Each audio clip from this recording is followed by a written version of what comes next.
I think all of us wish we had the brand that Ryan Reynolds or Alex Hormozi has. But Alex did it in 18 months, by the way. So I think everybody talks about Alex. Nobody knew who Alex was 2 years ago.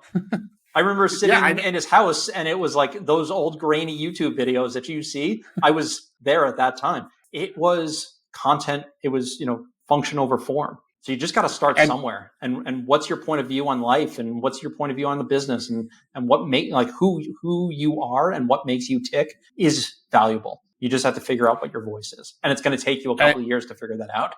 And do you think with Alex, it's just like finding that je ne sais quoi, like that element of you that's relatively unique and really leaning into it?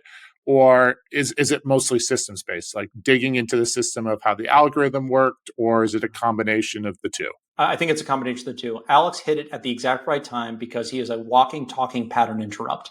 In the world of attention, you have a guy who looks like a lumberjack, who is smarter than 95% of the PE firms and investors out there, and is incredibly dynamic and driven. So he hit the start exactly at the right time. He then took that and leveraged the traction he was getting and the capital that he had to go and basically buy access or insights into the algorithm. I mean, there's nothing unique. Mr. Beast posts things like that, and there are groups out there that know how to do these things, right, systemically. That's a who do you need to know, not a what do you need to know, because once it's ever changing. And he's built a media team now who is the best of the best. And that is what allowed him to take his raw material and leverage it very, very appropriately. And his recent book launch, 650,000 people a couple of weeks ago, was not by accident, but that was years in the making. Like business is always that iceberg model, right? It's 10% that you see and 90% that's below the water.